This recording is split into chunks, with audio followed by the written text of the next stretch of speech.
Hi, everyone. I'm very happy to be here with you in this session that it's all about ESG, environmental, social, and governance elements that are in investments. No, very important topic around investments, very important topic for long-term investors, very important topic for the pension funds in Mexico, thinking of a sustainable future. This is not a new topic. This is not a recent topic. We have heard discussions around social issues probably from institutionals, probably since the 1950s with unions, on governance, more related with ethical issues, probably in the 70s. And environment has been there for a very, very long time. And very recently, it has gained momentum. No, we are concerned of what will happen next. And this has to be factored into the investment process. Today, here for this panel, we have Jaspreet Duhra. She's the global head of ESG of Standard & Poor's Dow Jones Indices, and Margaret Dorn, a Senior Director ESG for North America, also for Standard & Poor's Dow Jones Indices. Very welcome to this panel, both of you. And I will start with the first question, and I want this question to be addressed by Jaspreet. How is ESG criteria integrated into responsible investment strategies, and how this might change towards the future or evolve in the future? Yeah, sure. Thank you very much. Happy to be here. So there's many different ways that investors can integrate ESG into their investment processes. So there's very simple ways. So you can take a simple screened approach where you're excluding the companies involved in certain controversial business activities such as weapons or tobacco. Another common approach that you see from investors is around the framework of the UN Global Compact, where we're more concerned about how companies are going about conducting their business activities, how they're aligning with important international standards, labor rights, human rights issues, and this is a common framework you see applied. Of course, we're seeing ESG scores being incorporated into responsible investment strategies. ESG scores, they aggregate a number of different environmental, social, and governance issues that investors might be concerned with, up to one headline score. Potentially hundreds of sub-issues are being aggregated there. That's a common use case we see as well. And once you have your pool of companies that you're invested with, it's very common to then monitor those companies on a day-to-day basis to make sure that companies aren't involved in any controversial business activity, any controversy that might concern the investor that they might want to engage the company on. So that's the business as usual. Those are very common strategies that we see. What we might see looking more going out to the future is a broader assessment of a company's product portfolio. So not just those products that we know are problematic like tobacco or weapons, but say if you're looking at a food producer, you might want to understand what is the supply chain of that food producer, where are they getting their ingredients from, and also what is the end consumer eating on their plate, what's the nutritional value of those products as well. So a broader understanding of what companies are producing. Also, what we're going to see more of in the future is which companies are transition ready. We know we need to move to a scenario of 1.5 degree alignment in the future. Which companies can be most impacted by that transition? Which companies are already preparing to decarbonize and are transition ready? And of course, there will be opportunities. We know that we need to move to a more sustainable world. Increasingly, investors are using the framework of the SDGs, the Sustainable Development Goals, to understand which companies are producing products and services that might help us achieve those goals. And there's an opportunity there for investors. So there's a whole array of different strategies and approaches when it comes to responsible investment. Thank you, Jas. It seems easy. No, you make it sound so simple, so obvious, and it's not that easy. As you mentioned, if you introduce more elements in the equation, it becomes more complicated. No, what are some of the challenges regarding ESG integration? No, what do we see as challenges today, and what we believe could be challenges in the next 10 to 15 years? Clearly, we cannot predict what will happen, but we can foresee some things building on. Yeah. I'd say that the biggest challenge that we hear most from investors today about integrating ESG is the lack of data disclosure by companies. Where that data is disclosed, it might not be consistent, it might not be comparable. this is a big challenge that we face to get more investors to integrate ESG into their investment processes. Now, in the 20 years that we've been producing ESG indices, we have seen a huge shift in disclosure from companies. There is absolutely more disclosure out there. That's been driven by regulation. It's been driven by investors asking more questions of companies, and it's driven by us. So as part of our research process, we are asking probing questions of companies, asking them to give information to us that perhaps is not yet in the public domain. That is encouraging more disclosure. So the more those kind of questions are asked of companies, the more we're going to see that disclosure gap be shortened. Another approach that we take in our research is that we use a lot of climate data and climate metrics. And again, here we know that companies aren't disclosing consistently where they are disclosing at all. And here we are using data from Trucost, and they've developed quite a sophisticated modeling technique to fill those data gaps where we think the data isn't robust enough. So there's a couple of approaches you can take to try and fill that gap. Now, looking forward to the future, there are a number of really interesting initiatives that are happening to try and encourage more and better disclosure. So in terms of encouraging companies to disclose more, there's hundreds of different regulations and initiatives we see on a global basis. Very specifically here in the EU, we have the Non-Financial Reporting Directive. This is mandating more companies to disclose information, which is aiding investors to integrate that information. And there's a really interesting initiative at the moment being led by the International Financial Reporting Foundation, where they're bringing together some key frameworks, including SASB, to try and come up with a unified framework of corporate disclosure. And as those guidelines come out in the future, hopefully what we'll see is more consistent, comparable data from companies, which will encourage more investors to take and digest that information into their investment processes. Perfect. We talked a little bit about the challenges, but how do you see ESG indexes strategies developing over the next decade? Yeah, thanks. So at the moment, we have hundreds of different ESG indices because ESG is such a broad topic. There is no one size fits all when it comes to ESG. There are so many different themes that sit under ESG, and investors, they have different objectives when it comes to ESG. So some investors are looking at their core allocations and they want to incorporate ESG, but they have an eye to the benchmark. They need to be wary of tracking error and their risk and return profile relative to the benchmark index. So we design indices with that investor audience in mind. And of course, then you have investors who are willing to accept a bit more tracking error because they want to go a bit more high conviction on the ESG. And so we create indices for those kind of investors as well. We'll also focus in on particular themes. It won't be any surprise to anybody that the number one theme that we get that asked the most questions on is around climate change. Even here, there's many different angles you can take when you're looking to incorporate climate change into your investments. We offer divestment indices if you choose not to have any exposure to fossil fuel reserves. We offer indices that focus on decarbonisation relative to a parent index. And of course, we offer net zero indices, and we expect to see much more interest in those kind of strategies when we're looking forward into the future as well. What we expect to see more of, and what we're getting lots of questions on, is of course, there is a huge chunk of the market that is not incorporating ESG at the moment. So where we have flagship benchmarks, where we haven't yet got an ESG version, we're expecting to have questions for ESG alternatives for investors there. And of course, we can't just call an index ESG, we have to justify why that index is an ESG index. And a pattern we're seeing is that of regulation. So already in the EU, we're seeing regulation around ESG benchmarks and disclosing information to make it transparent to the end investor how ESG is incorporated. Those kind of regulations we're probably going to see more and more of, which we welcome, and we already put out detailed methodology documents, so it's clear to the investor how ESG is incorporated into our indices.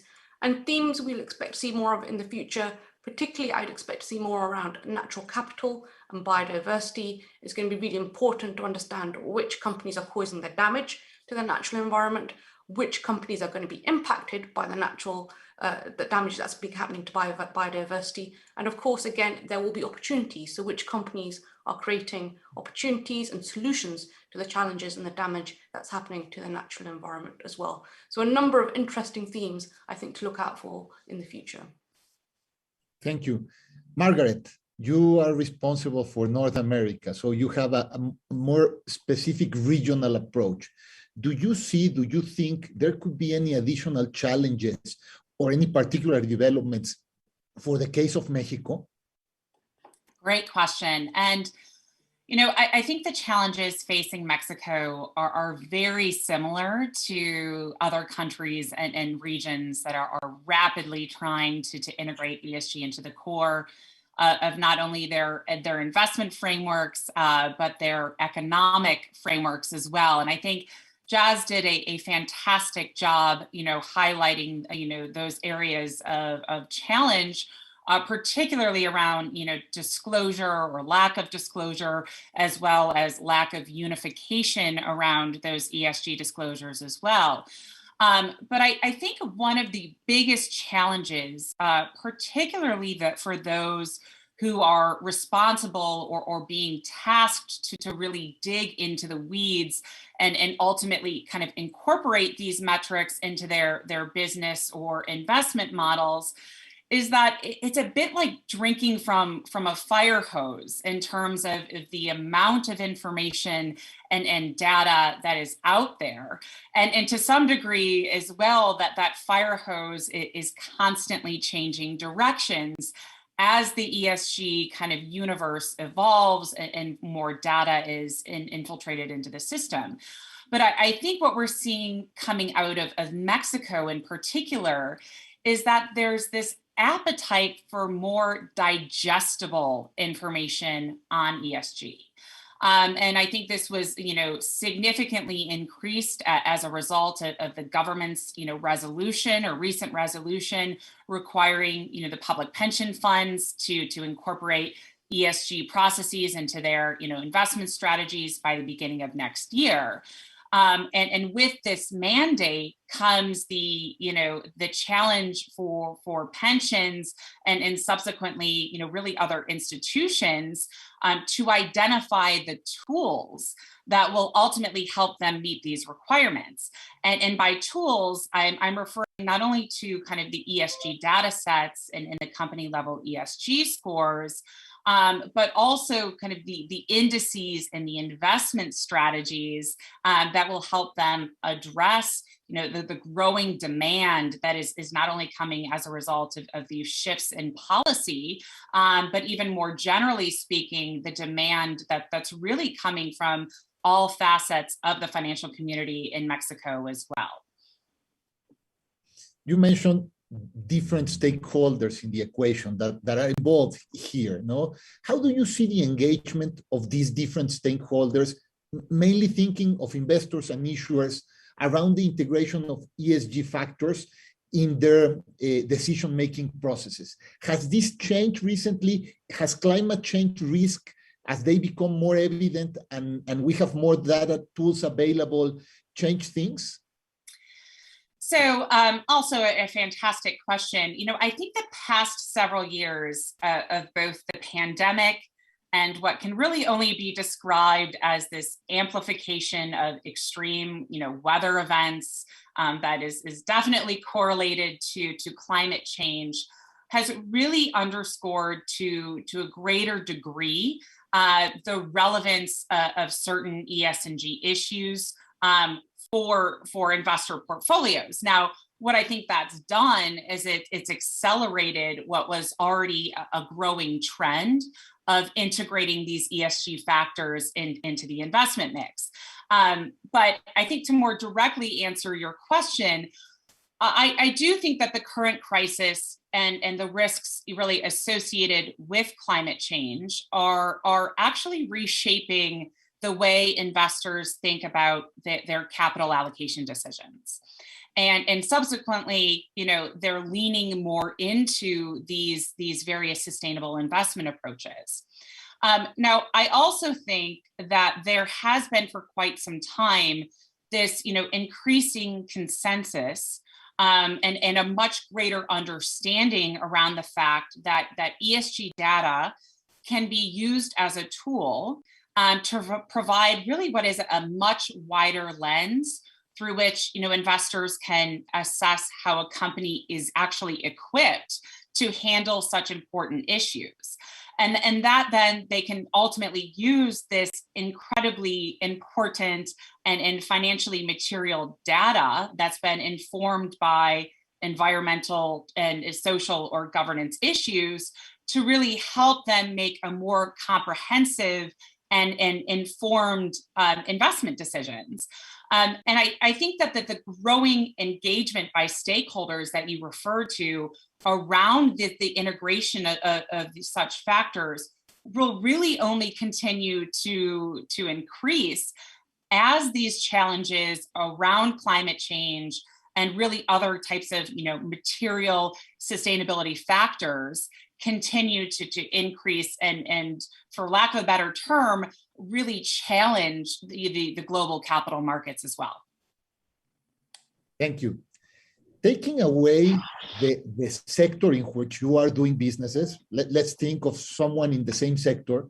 If you want to move to meet what the markets are expecting now, the investors are expecting now, on one side, you will probably need to adapt your business, change some things. On the other side, you will need to have the capacity to report things, no? And at the end, these represent a different challenge for different companies. In the first quarter of this year, we saw a rebalancing and a significant improvement in the ESG scores of Standard & Poor's Small Cap 600 ESG Index and the Standard & Poor's Mid Cap 400 ESG Index. In your opinion, how could the sustainability gap between smaller and larger companies evolve in the next years?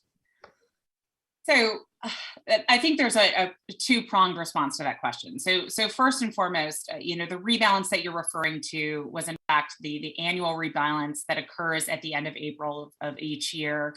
And this actually happens for the majority of the indices that are a part of what I would call our kind of flagship ESG index series. And this particular family of indices is really designed to provide more sustainable versions, and Jazz alluded to this in her comments earlier as well, but more sustainable versions of some of our most well-known benchmark indices, including the likes of the S&P 500, the S&P 400, the mid-cap index, and the S&P 600, which is the small cap. Now, the 400 and 600 ESG indices are in fact newer additions to our ESG index series lineup. And they were both launched in January of this year. But what was particularly unique, I think, to the launch of the 400 and the 600 ESG indices was that it really kind of signaled a watershed moment for the sustainable indexing universe.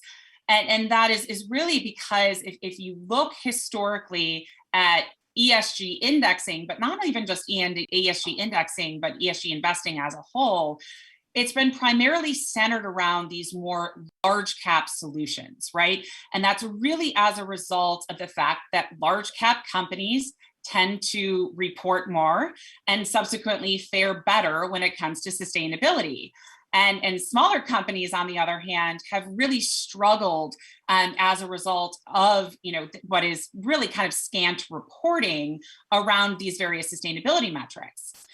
But that being said, given our unique data collection and research process that really centers around direct company engagement, and we do that through our annual corporate sustainability assessment, we were uniquely positioned as both a data provider as well as an index provider to highlight the sustainability practices of these small and mid-cap companies, and ultimately then thus introduce the market to more indices across kind of all caps rather than just the large caps that we've seen these improved sustainability profiles.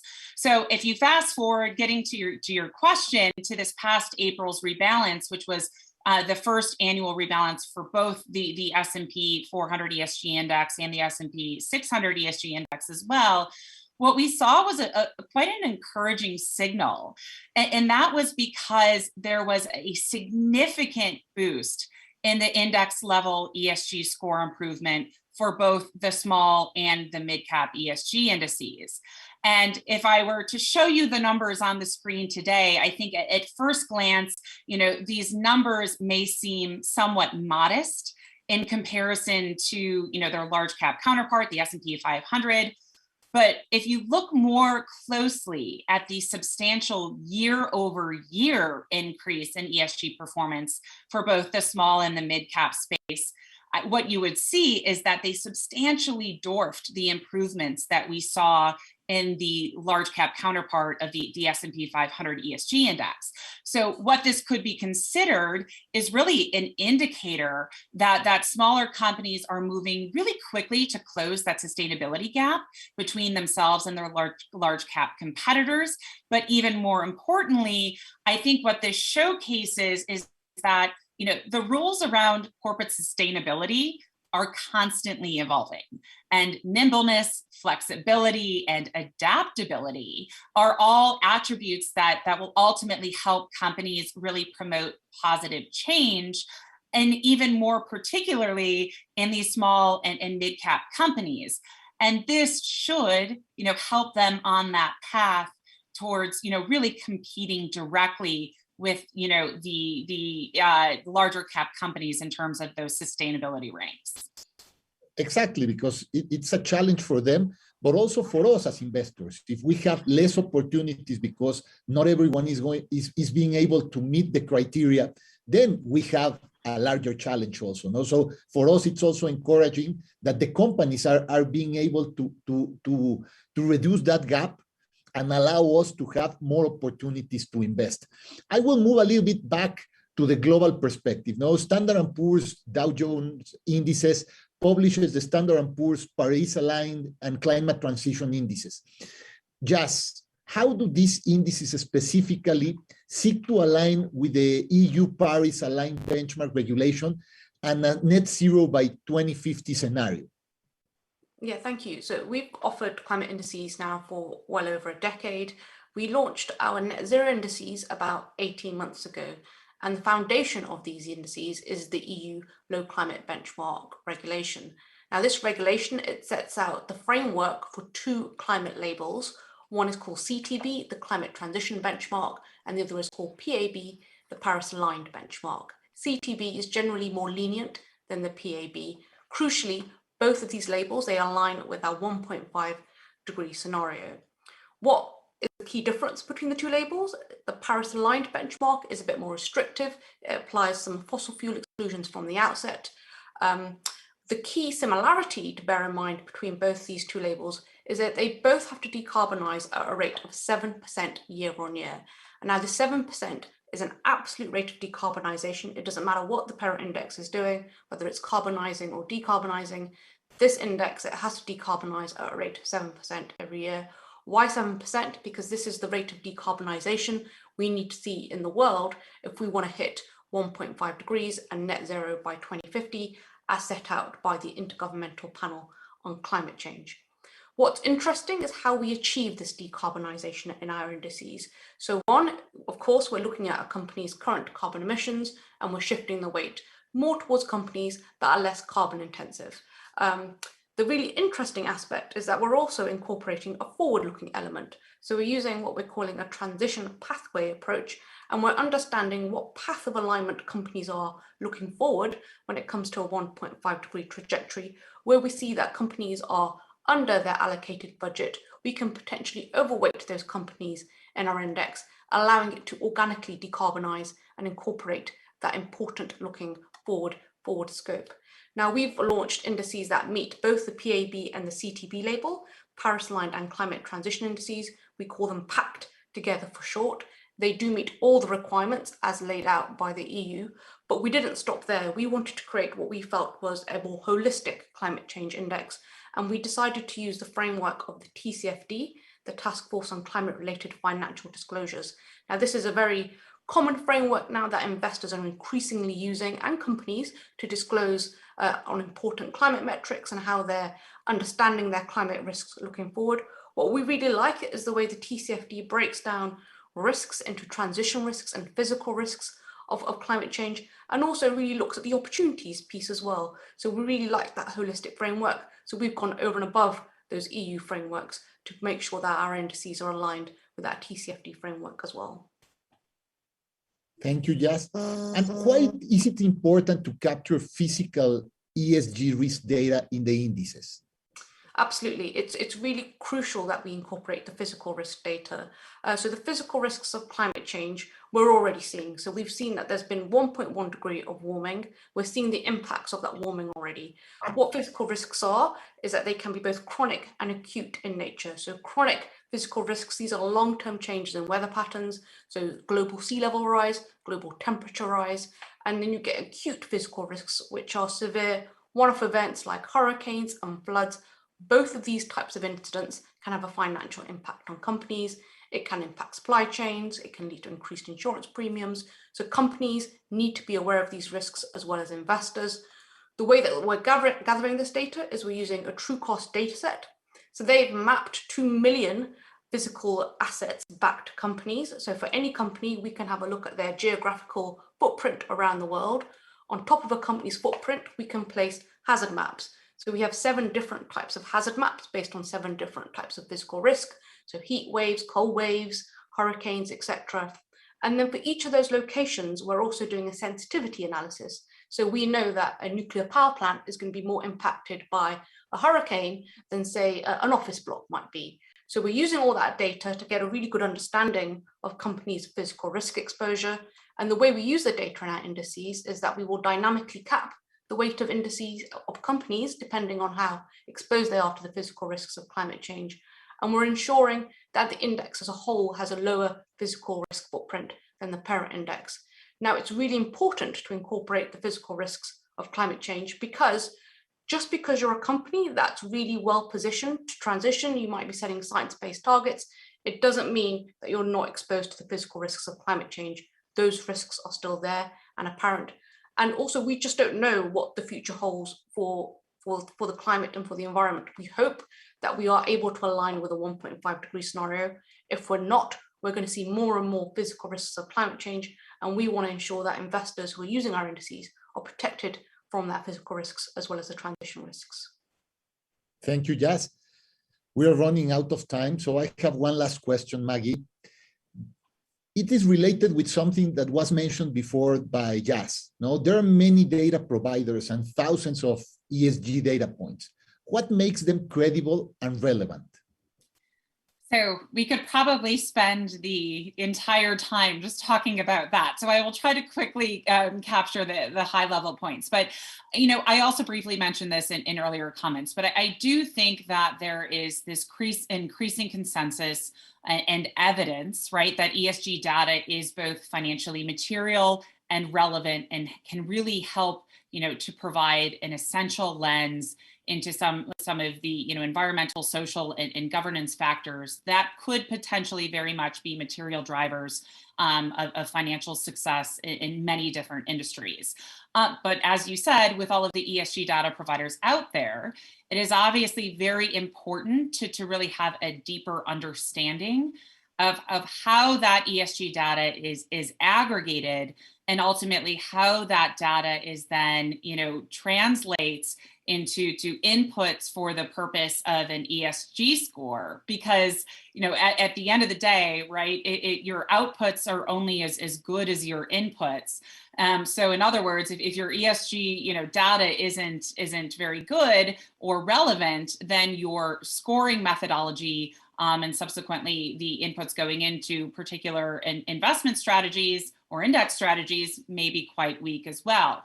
So that is why, you know, ESG data has been such a significant focus, not only for S&P's index business, but really for the greater S&P global organization.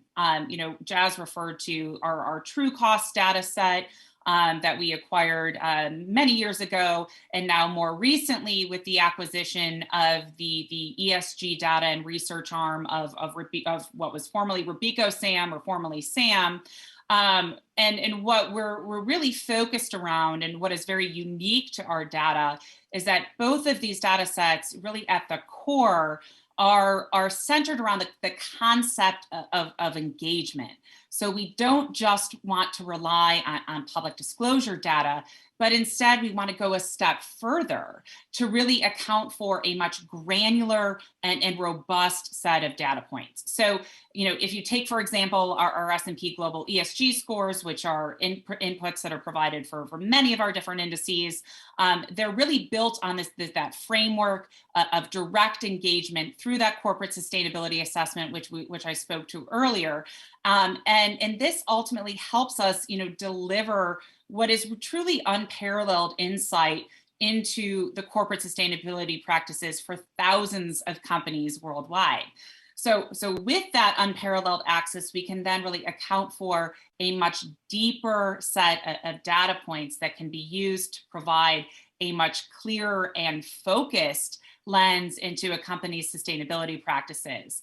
And then that ultimately lends itself to a more credible and relevant ESG data and scores that can be applied within these more sustainable index or investment strategies. So I think you can look at this from two levels. From a universal level, ESG is being more widely accepted as both credible and relevant in terms of application and investment structures, but it also remains a critical element to understand as you look deeper into the data and to the different providers, how and where that data is coming from, and ultimately how it's applied.